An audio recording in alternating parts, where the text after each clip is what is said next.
Eu vou começar falando desse aspecto de crise, né? Mundial. Todos nós ouvimos sempre falar da crise financeira, crise da dívida, mas é importante a gente pontuar que essa crise, ela tem sim o aspecto de crise financeira, mas não só crise financeira, né? Nós temos uma crise social sem precedentes, nós temos uma crise alimentar, não por falta de alimentos. Os alimentos que produzimos hoje são suficientes para alimentar 6 vezes a população do planeta, mas mesmo assim nós temos um enorme desperdício de um lado e populações morrendo de fome do outro. Nós temos uma crise ambiental sem precedente. Nesse momento, já não são alguns locais em crise ambiental, né, professor Luiz? É o planeta que está em risco. O planeta. E são vários aspectos dessa crise ambiental que eu não vou entrar, o tema vai ser tratado pelo professor Luiz, mas a gente vai abrir na nossa página da Auditoria Cidadã um setor para iniciarmos uma auditoria cidadã da dívida ecológica e ambiental, porque é muito grave o que está acontecendo nesse aspecto. E tudo isso acontecendo por uma tremenda crise de valores, né? Porque se os valores estivessem em dia, nós não estaríamos enfrentando todo esse desajuste que está fazendo do nosso país, né, e do nosso mundo um lugar muito complicado de viver, um lugar muito injusto, né? Então nós temos que parar e pensar. Por isso eu parabenizo, né, essa falta, né, desse momento, e principalmente com tantos jovens, porque a esperança está na mão de vocês, né? E toda essa situação de crise num ambiente de exacerbado poder do mercado e da grande mídia, que o David Harvey, um autor de destaque nesse momento, né, você já deve conhecê-lo, ele fala dessa grande mídia como uma incrível massa retórica enganosa de desinformação. Por exemplo, a Previdência, né, que o Sindipúblicos vai ter um debate daqui a pouco. Não passa uma semana em que a grande mídia não diz algo sobre o déficit, o rombo da Previdência, não é? Isso é uma mentira. A Previdência é altamente superavitária, está inserida na Seguridade Social. Em âmbito federal, só no ano passado, o superávit da Seguridade Social foi de 71 bilhões de reais. 71 bi. E esse dinheiro foi desviado da Seguridade Social para pagar dívida pública, né? Mas a grande mídia não fala nesse superávit. Os jovens, por exemplo, vocês sabiam que a Seguridade Social é superavitária? Nós deveríamos estar discutindo a melhoria dos proventos dos aposentados do regime geral, a melhoria da assistência social, a melhoria da saúde pública, porque ano passado sobraram 71 bilhões no sistema de seguridade. Mas não, só se fala, não é, do falacioso déficit, porque o mesmo poder econômico que ganha, não é, com todas essas crises, com todo esse desajuste em todas as áreas, ele também controla a grande mídia, né? Já enfrentamos um esgotamento do modelo capitalista, mas esse modelo capitalista não aceita que está esgotado e vai procurar formas e formas de se reciclar e continuar, né? Na minha fala aqui, eu vou focar no aspecto financeiro da crise, tá? Essa crise atual, ela começou no finalzinho de 2007, 2008. 2008 explodiu. E quando começa essa crise, ficou muito claro que foi uma crise provocada pelo sistema financeiro, pelos bancos. Essa crise ela tem aspectos bem diferentes das outras. Ela tem também o problema de superprodução e etc., mas ela tem um aspecto muito forte na questão da produção de papéis pelos bancos, os chamados derivativos, que foi um processo possibilitado pela desregulamentação das regras, né, de funcionamento do mercado financeiro. Vocês entendem essa parte dos derivativos? Não precisa falar nisso? Todo mundo precisa? Quem são, gente, os derivativos? Né? Eles surgem a partir, por exemplo, vou dar um exemplo que é bem fácil de entender. Né? Vamos supor que o Luiz, que me buscou lá no aeroporto, vamos supor que o Luiz é um tremendo fazendeiro aqui, planta café, né, Luiz? O que ele planta? O que você planta? Café. E a colheita dele está prevista para daqui a 6 meses. E como a gente está vendo aí uma instabilidade na moeda e talvez uma insegurança no preço do café no mercado internacional, ele procura um banco. Vamos supor que o Carlão é o gerente do banco, né, o dos bancários, está apropriado, né? O gerente, ele procura o Carlão e fala: Carlão, eu quero ter uma segurança de que daqui a 6 meses, quando eu colher o meu café, eu vou conseguir vender a minha safra por um preço X e a um câmbio Y. O Carlão vai calcular o valor dessa operação de hedge, né? Isso é uma operação de hedge, que nada mais é do que um seguro, e vai calcular o prêmio e o Luiz está disposto a pagar, até aí nenhum problema, ok? O Luiz quer um seguro, o banco lá onde o Carlão é gerente está disposto a fazer esse seguro por um certo preço, o prêmio, e tudo certo. Onde começa o problema? O banco onde o Luiz trabalha, onde o Carlão trabalha, oferece esse papel, cria uma oferta de uma aplicação futura com base nisso aí. E todo mundo que está aqui pode apostar nessa aplicação. E cada aplicação dessa vai gerando um derivativo. Cada aplicação, cada um aqui pode dizer: não, o dólar não vai estar em 2, vai estar em 2,10, vai estar em 2,20, 2,30, não vai estar em 1,70. Cada um, e cada variação do preço dessa colheita, dessa commodity, também vai dar margem a um outro derivativo. Derivativo nada mais é que uma aposta. Ele é baseado, o derivativo, como o nome diz, deriva de um ativo.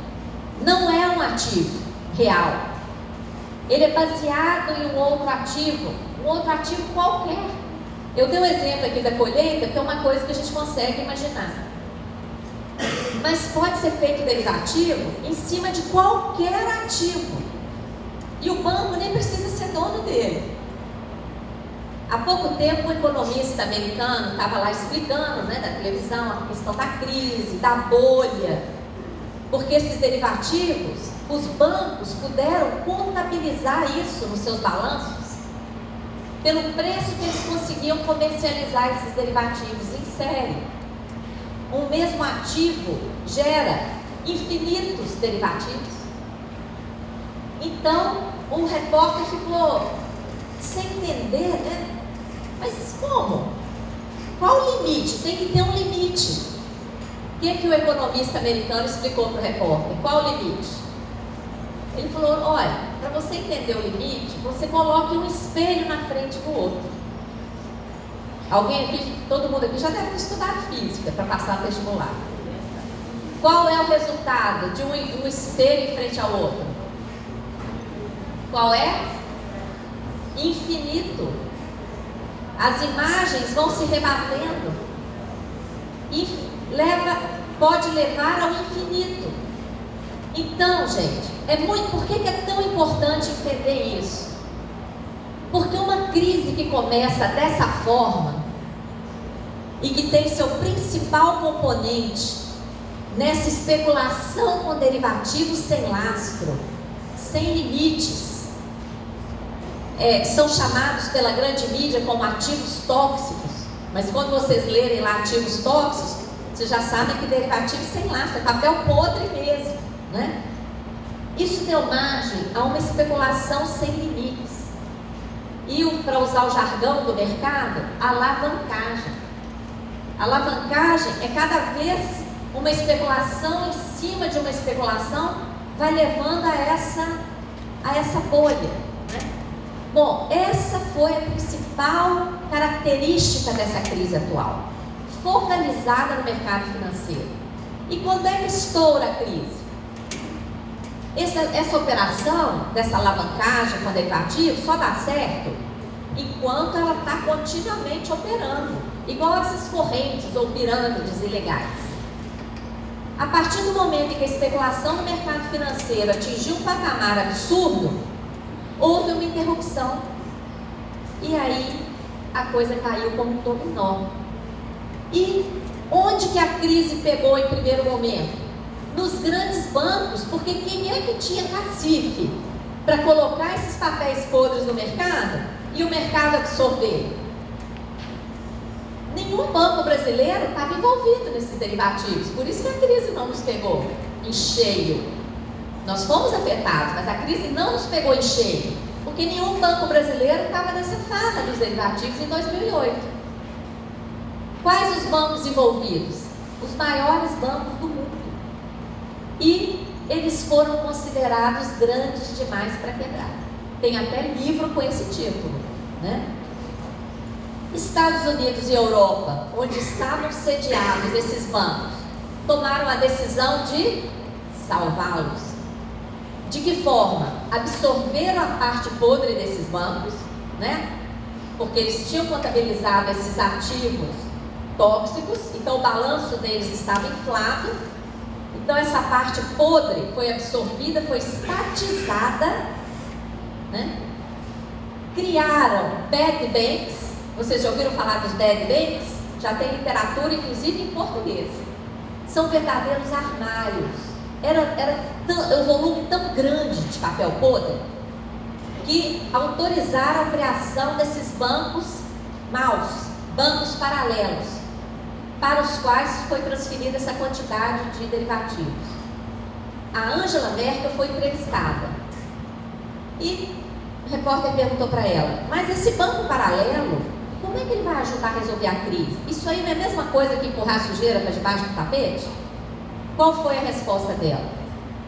Isto é uma solução temporária, até que encontremos um mercado para estes papéis, ainda que demore 20 anos. Então, pessoal, guardem essa informação, porque depois nós vamos analisar o que está acontecendo no Brasil e o risco que nós estamos correndo de receber essa papelada podre aqui no nosso país. E a única solução de enfrentar isso é divulgar e criar um movimento de cidadania, que é quem vai pagar a conta, para não deixar que isso aconteça, porque enquanto ninguém souber, ninguém dominar esse assunto e aprofundar esses estudos, porque aqui eu estou dando só umas pinceladas, quando a crise chegar aqui e fizer o estrago que está fazendo na Europa, aí já não vai ter jeito, né? E além de estatizar os bancos, de criar os bad banks, também foi feita expressiva injeção de moeda, tá? Para compensar a criação de moeda que os bancos já tinham feito com a própria emissão dos papéis. Essa notícia aqui talvez não dê para vocês lerem muito bem, mas eu vou deixar essa palestra, viu, Roberto? Aqui você pode divulgar para os alunos, para eles estudarem. Eu gosto dessa notícia porque o que diz? Bailout é o salvamento, né, em inglês. O salvamento de bancos europeus poderá empurrar a União Europeia para uma crise. Essa notícia é de fevereiro de 2009, está dando para vocês lerem ali? Meu coisa não está funcionando direito. Deixa eu ver. Não está funcionando. é de fevereiro de 2009, e ela prova que em fevereiro de 2009 não existia crise da dívida nos países europeus, mas já tinha sido feita a avaliação de que o salvamento de bancos poderia empurrar a União Europeia para uma crise. E hoje em dia, quando a gente abre os jornais e lê sobre a crise europeia, alguém lê que essa crise foi provocada pelos bancos? Alguém lê isso? O que a gente lê?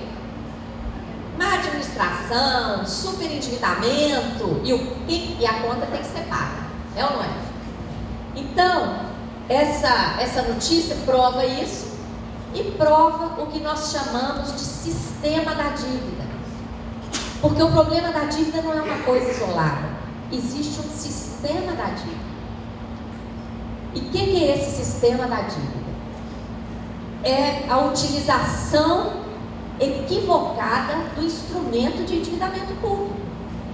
Porque nós não podemos chegar e fazer um discurso moralista em relação à dívida, dizer a dívida é má, não devia existir dívida. Não, não é por aí.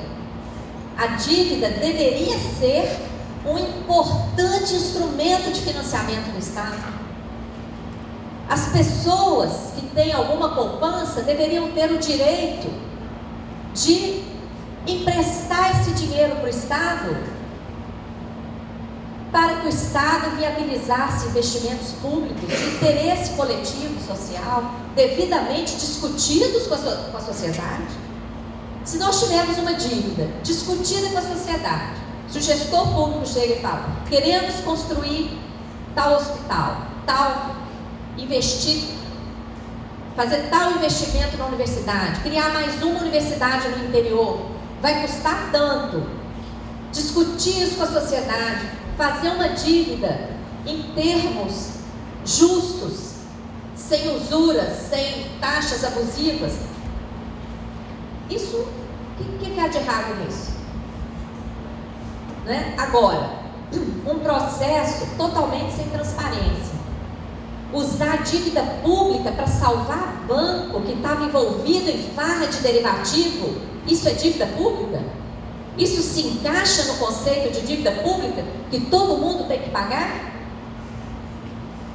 Então nós chamamos isso de sistema da dívida e depois nós vamos falar como é que ele opera. Pode passar. Esse dado aqui é uma tabela dos principais bancos que receberam dinheiro público. Então, quando eu falei lá da injeção de dinheiro nos bancos, aqui está a prova. É uma auditoria feita nos Estados Unidos pelo Departamento de Contabilidade Governamental sobre as operações do Fed, o Banco Central norte-americano.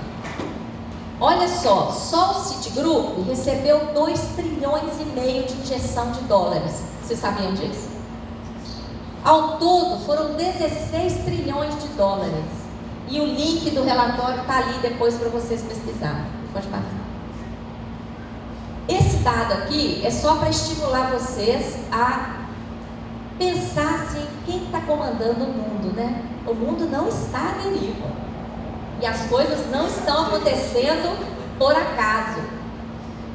E esses 3 acadêmicos alemães vieram nos ajudar. Porque eles fizeram um trabalho acadêmico que não tem nada de político, tá? Então ninguém pode acusar que isso aqui é um estudo com viés político, com determinados interesses. Não, é um estudo acadêmico que seguiu todas as regras de pesquisa acadêmica.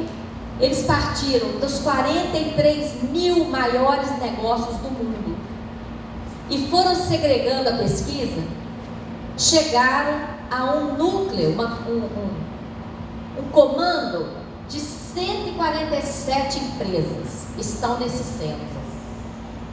Dessas 147, 50 são instituições bancárias que comandam. E quem são as maiores? Vocês conseguem ver ali, ó, Citigroup, Merrill Lynch, Bank of America, são os comandantes.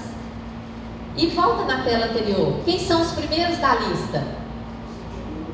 Citigroup, Morgan, Merrill Lynch, Bank of America, tá?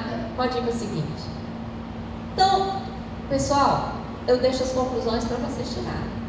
E se nós montarmos mais um quadro com os bancos que têm o maior número de subsidiárias em paraísos fiscais, nós vamos ter uma lista na mesma ordem. Inclusive, eu estou entrando em contato com esses professores para a gente prosseguir na pesquisa deles, e eles já aceitaram fazer uma parceria com a gente, tá? E eu preciso de professores aqui no Brasil nessa área para ajudar, tá? Pode passar. Então, diante da transformação, da crise que estava instalada no setor bancário, quando o Estado resolve salvar os bancos e transforma isso,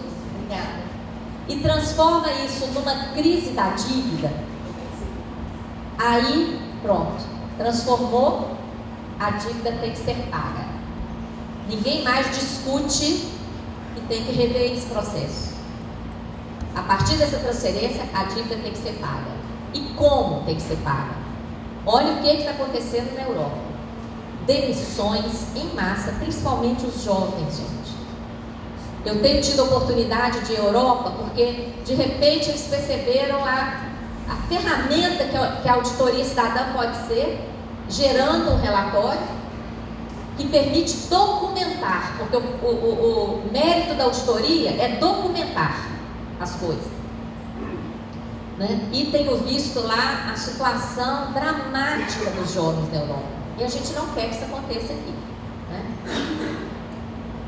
Todo esse pacote de austeridade está provocando uma grande reação, pode passar, da classe trabalhadora. Na Islândia, a sociedade fez um duplo plebiscito para não pagar dívida feita para salvar banco. E isso quase não é divulgado. O novo presidente que assumiu logo após o primeiro plebiscito convocou o segundo, e o resultado foi o mesmo, e ele disse: eu tenho que fazer uma escolha, os banqueiros ou o meu povo, e eu fico com o meu povo. E simplesmente separou a dívida e falou: essa aqui eu não pago. Isso não é dívida pública, isso não encaixa no conceito de dívida pública. A gente encontra isso? Não encontra essa informação. Da mesma forma, para a nossa honra e orgulho, várias plataformas de auditoria cidadã já estão funcionando. Na Espanha, na França, na Grécia, Portugal, Bélgica, na Irlanda, os professores universitários fizeram uma auditoria cidadã preliminar. Está publicado já o estudo. E nós aqui no Brasil, gente, estamos fazendo um esforço para criar núcleos de auditoria cidadã nos estados, porque nós temos uma crise de dívida federal, nós temos uma crise da dívida dos estados, né?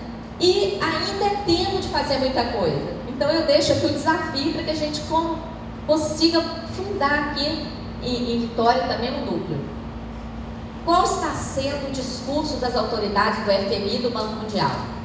Que essa crise que está lá fora tem que ser transferida para os países. Já está, porque o mundo está globalizado e a transferência da crise é fato consumado, tá? É claro, eles não querem voltar o problema para onde ele surgiu, para ele ser resolvido lá.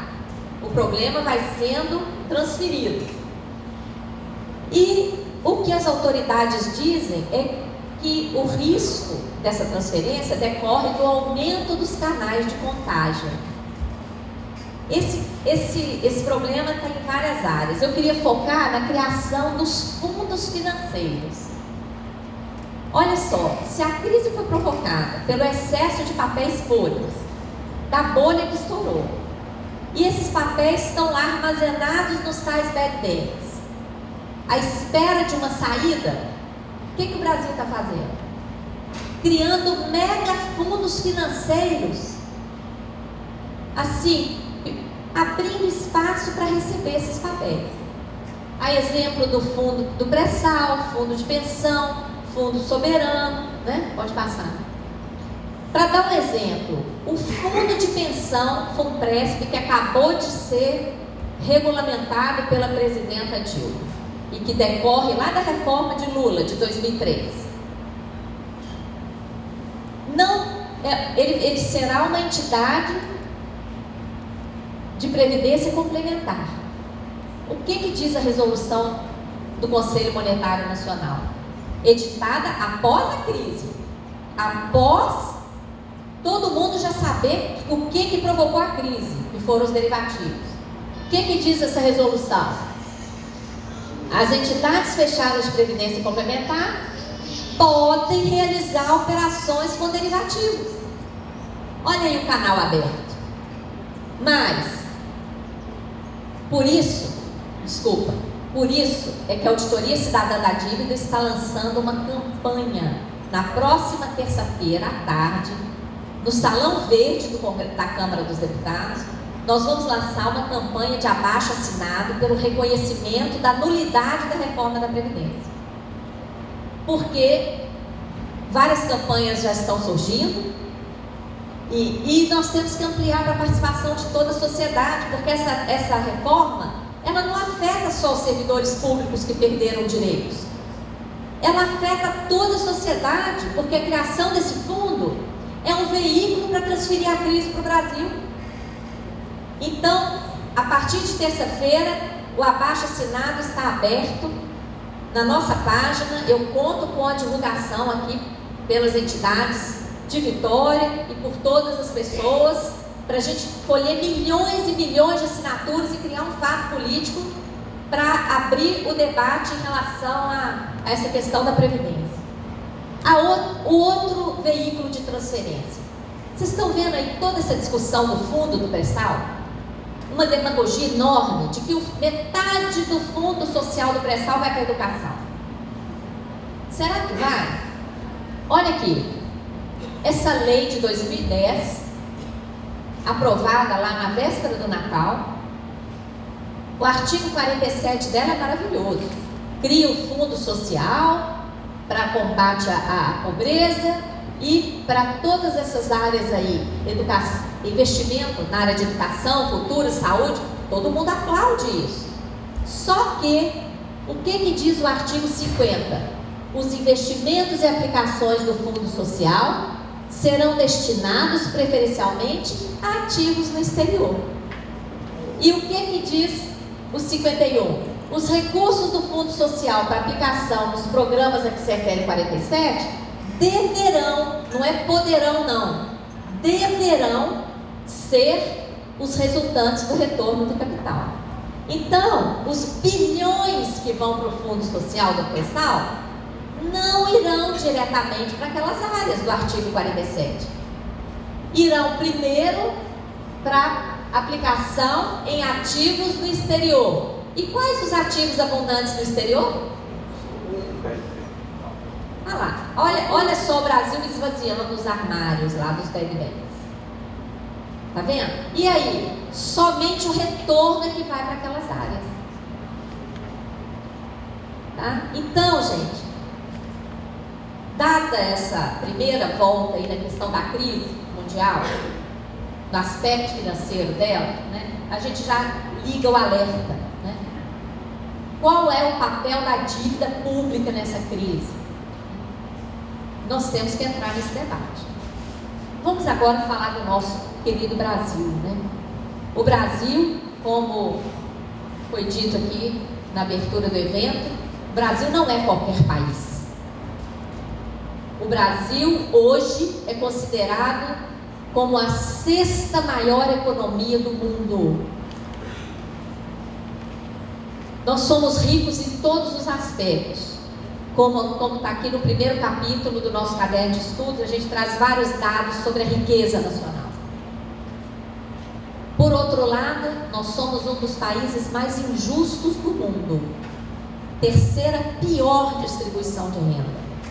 O que é isso? O fosso social, a distância entre ricos e pobres no nosso país é tremenda, é cruel. E ano passado, 2011, a ONU classificou o Brasil em 84º lugar no ranking do IDH, Índice de Desenvolvimento Humano.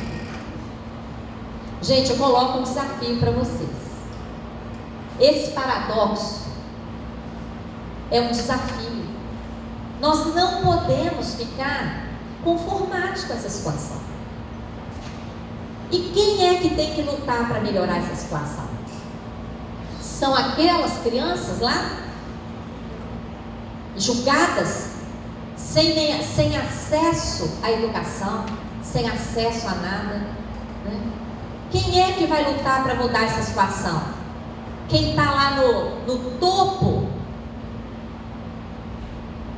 usufruindo das benesses dessas injustiças, acha que eles vão lutar? Para eles está tudo muito bom.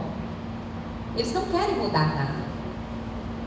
Somos nós, principalmente que estamos dentro de uma universidade, que estamos como trabalhadores de todas as áreas, nós é que temos que lutar para mudar isso, né? E um dos caminhos de luta é enfrentar o coração. O que alimenta esse sistema? É a extração de riquezas de forma injusta. E o veículo para essa extração, hoje, tem o nome de dívida pública. E isso não é à toa.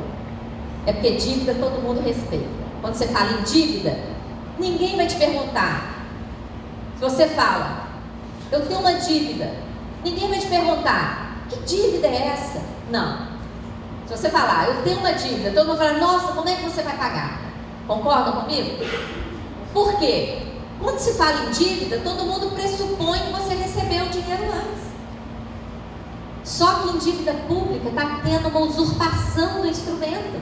E nós não recebemos o dinheiro antes. Agora, adianta fazer discurso sobre isso? Não adianta, a gente tem que provar. E como é que prova? Com auditoria. É a ferramenta. E adianta nós termos aí a KPMG, as grandes empresas do sistema fazendo auditoria? Você acha que eles vão buscar o que nós queremos? Essa auditoria tem que ser cidadã, tem que ser feita por quem paga a conta, né? Então essa é a nossa proposta. Bom, no Brasil, vocês acreditam que o governo admite que nós temos uma crise da dívida? Não, nem o povo. A maioria acha que depois que pagamos para o FMI, não tem dívida. A nossa dívida supera 3 trilhões de reais, ou 78% do PIB. Se nós não temos crise, por que o privilégio na destinação de recursos para a dívida? Por que os juros mais altos do mundo? Por que uma carga tributária elevada sem o devido retorno? Por que congelamento de salário do servidor público? Por que prioridade em metas estéreis? Meta de superávit, meta de inflação e não meta de emprego, meta de bem-estar social, meta de garantia de emprego para jovem. Por que nós não temos essas metas reais? Nós temos essas metas estéreis. Por que reformas da Previdência, privatizações, né, que estão a todo vapor, inclusive agora portos, que vai afetar profundamente a vida aqui em Vitória, a ausência de controle de capitais? Por que tudo isso? Gente, a gente só compreende isso aqui quando a gente coloca todas essas questões como peões no tabuleiro da crise da dívida que nós temos no nosso país. Esse gráfico mostra o que está acontecendo. Por que nós temos uma situação tão injusta? Dá para vocês lerem a parte amarela? Quanto foi para a dívida? 45,05% em 2011. Quanto foi para a educação? Dá para ver aqui, ó? 2,99%. Para a saúde, 4,07%. Para saneamento, 0,02%. Isso aí explica por que um dos países mais ricos do mundo, 60% da população brasileira não tem acesso a saneamento básico, segundo o IBGE. Gente, nós não estamos falando de nenhum luxo. Saneamento básico, água limpa, água potável ou esgoto. Mais de 60% dos nossos irmãos brasileiros não tem. E nós sabemos que o saneamento, a falta do saneamento, é o maior responsável pelos problemas de saúde. É a base, né? Bom, só isso aqui né? Esses dias nós estamos vendo aí um discurso demagógico de redução do preço da conta de energia. Depois vocês entram na nossa página, hoje nós publicamos uma avaliação sobre essa questão da conta de energia. E olha ali, quanto foi para a energia ano passado? Aqui, ó, 0,03. Tá? Então, só esse dado aqui dá um bom debate. Eu tenho que acelerar que eu fico... Tem 10 minutos, tá bom. Aqui, eu vou deixar, não dá para vocês lerem, mas é só para vocês terem a tela que explica de onde nós tiramos os dados, tá? É a tela do CIAP. Pode ir, inclusive com link para vocês continuarem pesquisando. E por que nós informamos os gastos com juros juntamente com amortizações daquele gráfico? A gente soma. Porque o governo não informa separadamente. O que está destacado como juros ali naquela tabela é só uma parte dos juros nominais. A outra parte dos juros, que corresponde à atualização monetária medida pelo IGPM, que é o índice calculado lá pela Fundação Getúlio Vargas, uma instituição privada, isso aí é separado e informado como se fosse amortização. Gente, a remuneração do capital, em todos os livros de economia que vocês estudarem, se chama juros nominais. Essa separação que se faz aqui de atualização monetária e os juros que ultrapassam essa atualização monetária está dando margem para essa maquiagem dos números. Tá?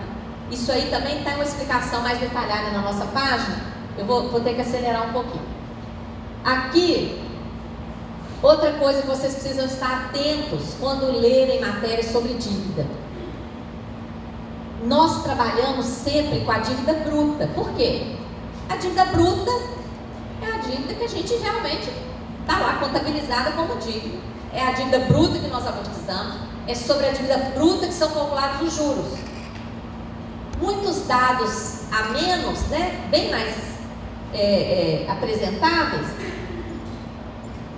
em relação ao número, ao estoque da dívida, se baseiam em dívida líquida.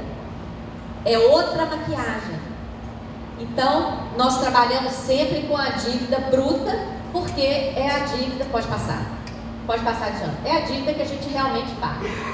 O estoque da dívida, chamada interna, atingiu em agosto agora 2 trilhões e 600 bilhões. E está aqui o link para vocês continuarem pesquisando. O da dívida externa ultrapassou 400 bilhões de dólares. Tá?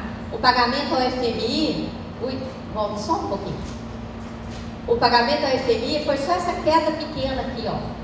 E nem foi um pagamento interessante para o Brasil, porque a dívida com o FMI tinha juros de 4%. E para pagar o FMI, nós emitimos título da dívida interna a 19,3%. Então nós não pagamos, a dívida mudou de mãos e deixamos de dever a 4% para dever 19,3%. Tá? Alguém ganha com isso, né? Nós pagamos a conta de várias formas. Agora, o setor bancário está aí acumulando lucros a cada ano. No ano passado, o lucro ainda cresceu 14%. E eu gosto de colocar essa frase do Henry Ford, porque não é nenhum militante, hein? É do clube. Ele é do clube dos que usufruem do sistema. O que ele diz? O que ele dizia?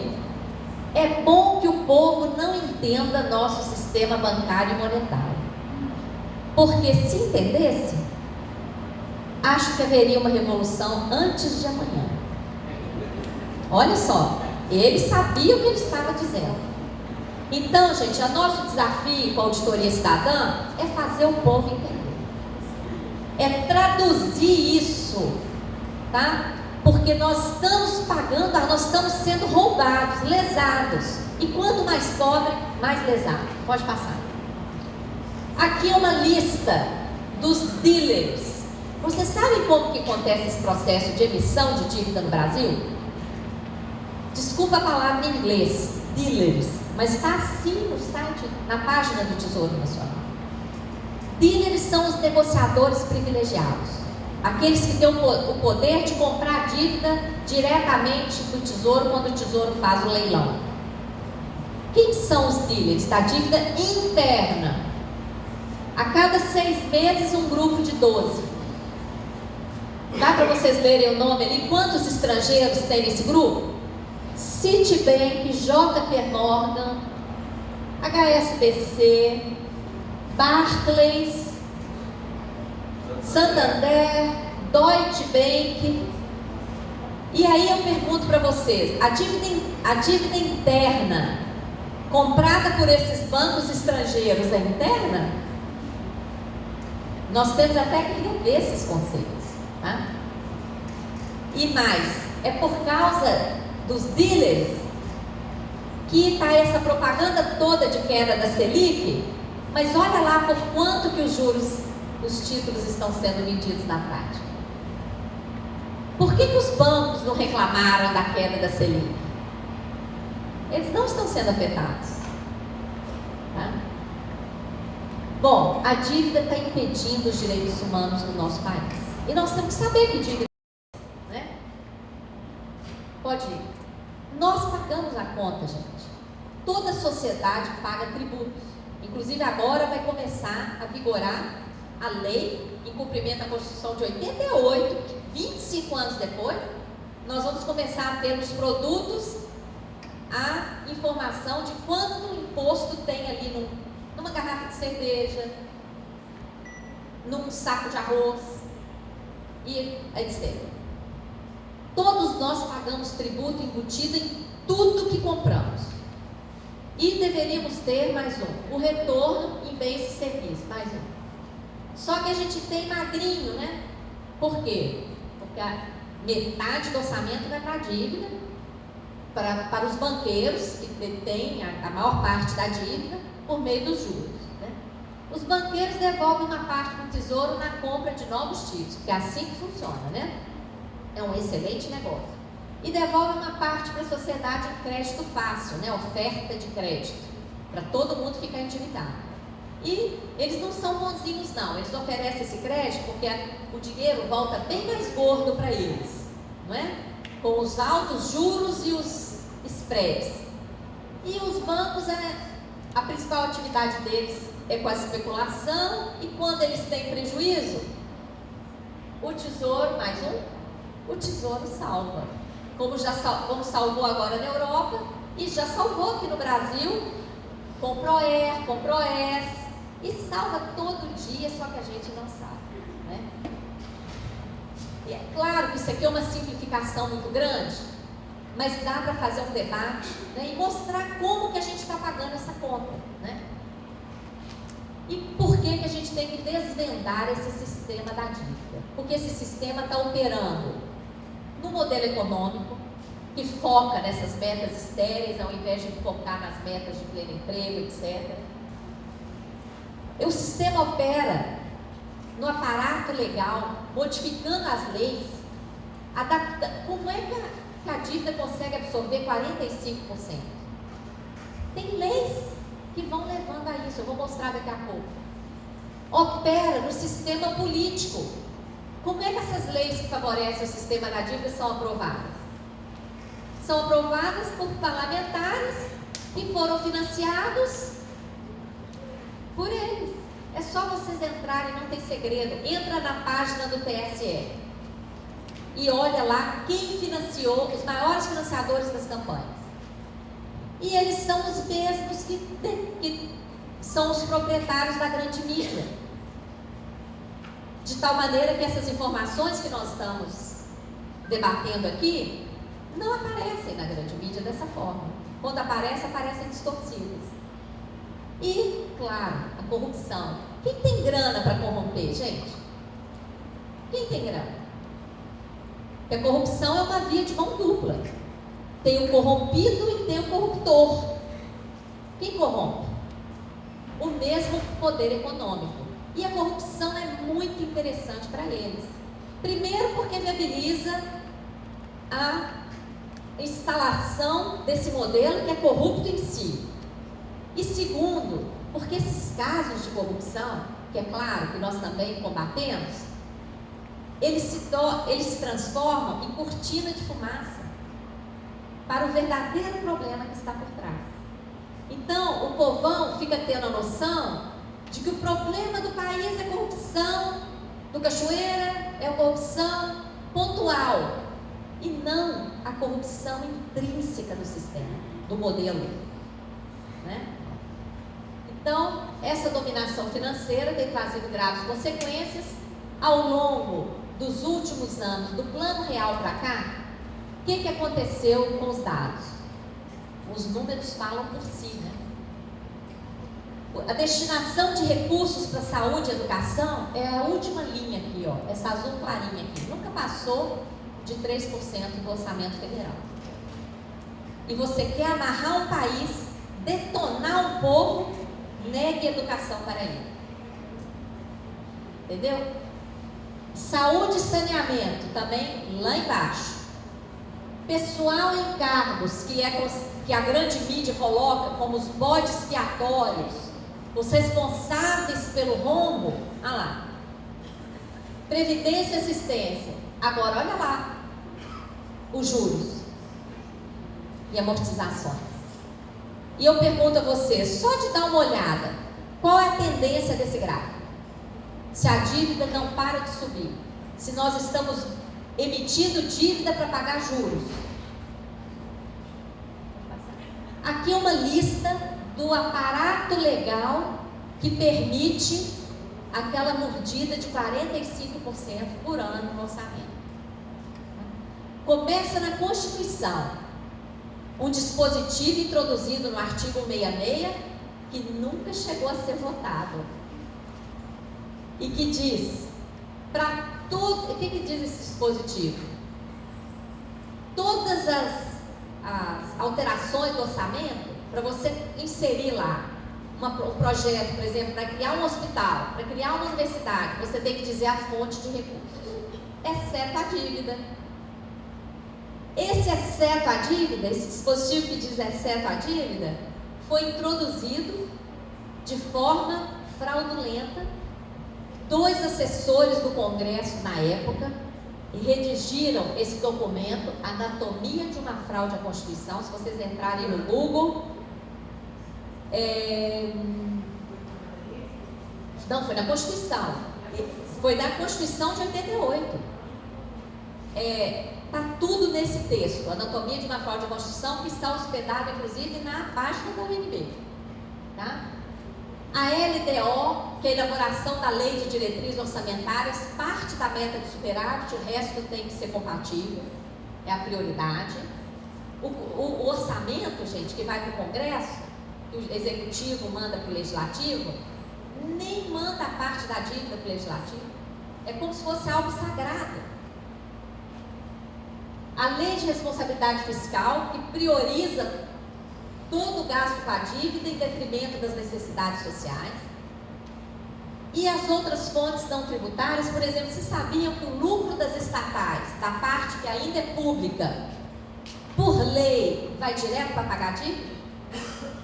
Por que a gasolina aqui no Brasil é tão cara se nós somos autossuficientes? Porque o lucro da Petrobras, a parte privada da Petrobras, que está na mão do setor privado, eles recebem o lucro sob a forma de dividendos. E o lucro da Petrobras, da parte que é pública, que ainda está nas mãos do governo, vai para pagar dívida, por lei. E aí a Petrobras quer fazer investimento, tem que fazer dívida. E assim é com o Banco do Brasil, com todas as empresas ainda públicas, eu tenho que fechar. Todo o esforço dos estados e municípios para pagar a dívida, obrigatoriamente a União tem que pagar a dívida. Bom, tem uma estratégia funcionando muito bem, que garante o lucro para o andar de cima, garante o financiamento de campanha, garante o poder da mídia e uma ilusória distribuição de riqueza para manter o povo perto. Essa ilusória distribuição de riqueza está aí sob a forma de Bolsa Família, de pífios reajustes salariais e de crédito, né? Que a pessoa está lá endividada, mas está feliz, trocou carrinho, trocou geladeira, etc. Né? A dívida dos estados, gente, segue o mesmo esquema. Tá? Eu vou abreviar esse debate. só mostrar o dano provocado atualmente. A dívida de Minas Gerais chegou a 66 bilhões. Se tivesse sido aplicado, por exemplo, os juros que o BNDES concede para empresas privadas, esses 66 bilhões que Minas Gerais deve para a União não existiriam. E Minas Gerais seria credora de 1,5 bilhão. Olha só, porque a importância dos núcleos. Pode passar. No estado, no caso do Espírito Santo, eu só queria deixar esses dados aqui para estimulá-los a formar um núcleo aqui para desvendar o sistema da dívida local. Lá em 98, o estado do Espírito Santo fez uma renegociação com a União. A dívida do estado refinanciada foi 387 milhões. Está dando para ver ali? 387 milhões do estado. Mas, além disso, foi jogada uma conta para vocês, capixabas. 260 milhões de PROES. Vocês sabiam disso? Vocês estão pagando a conta? O passivo do Banco do Estado que foi privatizado, antes dele ser privatizado, o passivo dele foi transformado em dívida pública. E vocês estão pagando. E que passivo era esse? Mas tem uma dívida, mas um passivo de 260, um passivo, aqui foi um dos únicos que ainda não foi, né? Eu acho que só 3 do Brasil não foram, e vocês estão de parabéns que não privatizaram ainda. Mas, ainda assim, um passivo dele de 260 milhões, que passivo é esse? Vocês têm conhecimento desse passivo? Mas vocês estão pagando esse passivo. O que aconteceu com o total da dívida de 647 milhões que foi renegociada lá em 98? Todo ano vocês estão pagando cerca de 13% de toda a receita líquida do Estado. Em 2011, a dívida do Espírito Santo com o Tesouro atingiu 1.974, quase 2 bi. Então, apesar da privatização de vários patrimônios aqui do Estado, apesar do pagamento anual que impediu vários investimentos sociais necessários, a dívida multiplicou por mais de 3. E em 2011, a dívida do Estado é 2,7 bilhões. Então, se vocês criarem um núcleo aqui, pode passar. Nós podemos investigar isso em conjunto. O mais grave, o mesmo modelo do fundo de pensão privado lá fora, no âmbito federal, que corre o risco de absorver papéis podres, está sendo implementado em vários estados. Quando o presidente do Sindicato Público falou que tinha uma reunião sobre dívida, sobre previdência, eu falei, já deve ser, porque isso está em todos os estados. Um projeto do Banco Mundial para transformar os fundos de previdência públicos criados pelos estados após a emenda 20 lá de 98, agora querem criar em fundo privado que não tem a garantia do Estado e que podem investir em derivativos. Então, abram os olhos, tá? Para terminar, gente, a auditoria não é uma ideia nossa. A auditoria da dívida está prevista na Constituição e nunca foi realizada. Por isso nós criamos uma auditoria cidadã, porque não dá para ficar de braço cruzado diante disso. E durante esses 12 anos nós temos feito muitos estudos, tudo está publicado na nossa página, auditoriacidadã.org.br. Conseguimos arrancar uma CPI da dívida. Quantas pessoas aqui souberam que houve uma CPI da dívida agora, em 2009, 2010? Levanta a mão quem soube. Ó, não dá nem 5 pessoas. E quantas pessoas souberam da CPI do Cachoeiro? 100%. Por que será? Por que será que uma CPI da dívida que é o maior gasto público, não saiu na mídia, né?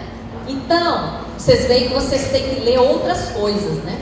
Além da grande mídia, vocês têm que buscar. Gente, o Equador deu uma lição de soberania agora há pouco tempo.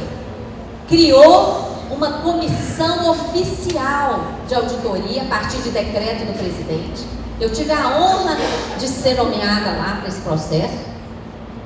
Depois de 1 ano e 4 meses de trabalho, nós entregamos o relatório ao presidente. O presidente, diante daquelas denúncias de fraude, submeteu o relatório a crivo jurídico e, com respaldo jurídico, fez uma oferta. Eu aceito até tal data, recompro esses títulos por 30% do valor de face. O nosso relatório indicava valor zero. Mas ele, como chefe de Estado, fez um cálculo político da corresponsabilidade e resolveu lá 30%. Qual a grande surpresa? O Equador não ficou isolado. O mundo não desabou, porque todos dizem que se enfrentar o mercado financeiro, o mundo desaba. Não desabou. 95% dos detentores entregaram os títulos. O Equador anulou 70% de sua dívida externa em títulos. Criou uma economia de 7,7 bilhões de dólares, o que para o tamanho da economia equatoriana é muita coisa. E está fazendo investimentos em saúde e educação. Ano passado, em janeiro, nós tivemos um seminário lá. O presidente fez questão de convidar os membros da comissão de auditoria para um almoço lá no Palácio e nos agradeceu, emocionado. E graças a esse trabalho, nenhuma cidade equatoriana, vou falar no positivo, todas as cidades equatorianas tinham uma escola ou um hospital em construção ou reforma. Acabaram de inaugurar uma autopista, não é de asfalto que esburaca na primeira chuva, não, em concreto. E daqui a alguns anos nós vamos ver a diferença do Equador, um país, um dos menores países da América Latina, dando uma lição para o mundo, é referência agora na Europa, esse processo equatoriano, porque mostrou o caminho. A grande mídia, além de não noticiar, fez uma matéria comigo, me colocando como se eu estivesse no Equador trabalhando contra o Brasil.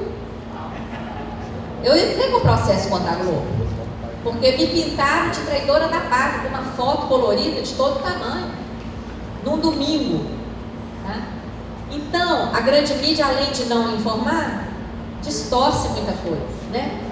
Bom, o desrespeito aos direitos humanos do Brasil em todas as áreas, saúde, educação, pobreza, os dados estão aí para vocês, é incompatível com a nossa situação de sexta economia mundial, né? Nós tivemos a CPI denunciou ilegalidades e ilegitimidades. Nós temos que aprofundar nesse debate. Esses relatórios da CPI estão na nossa página, isso tem que ser apropriado pela cidadania.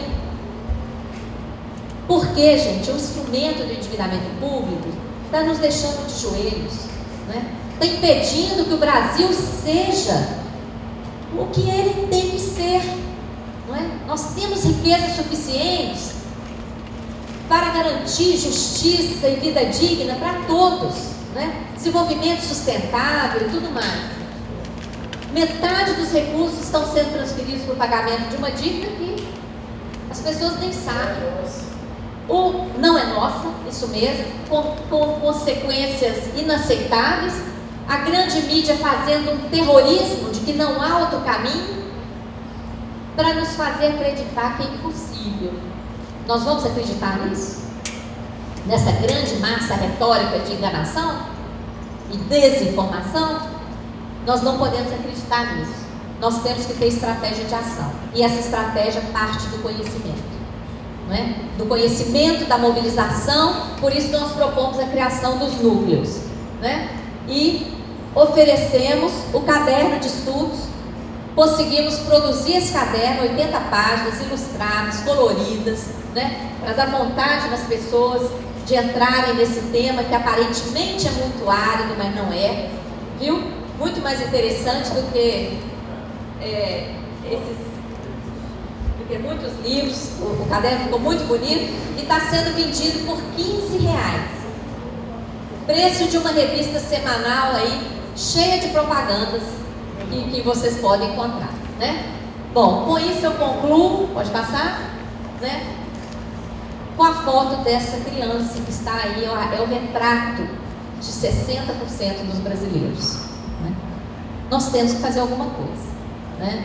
E tem muitos caminhos. O caminho que eu quero deixar aqui para vocês é o da Auditoria Cidadã da Dívida. Muito obrigada. Fico à disposição.